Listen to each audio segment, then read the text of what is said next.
In today's video, we will be going over the Tool Properties panel in CaseGuard Studio for document redaction. When you first create a project in CaseGuard Studio, the bottom Tool Properties panel will be blank. This is because the Tool Properties panel populates based on what tool you select in the Tools panel here. Let's add a file and review the different versions of the Tool Properties panel based on manual redaction, pattern redaction, and Find and Redact features. With the Find and Redact feature selected, the Tool Properties panel has populated with the options needed to perform Find and Redact. You can now enter the text to find, select a redaction reason, and change the color applied to the redaction box. Let's apply a redaction now.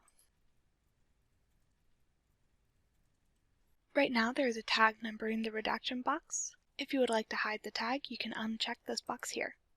If you would like to edit the redaction that you placed by either adding or changing the redaction reason applied, you can do so by clicking this pencil icon. If you want to delete a redaction, you can click the trash icon here. If you want to delete all redactions, select the Delete All button at the bottom right of the Tool Properties panel here.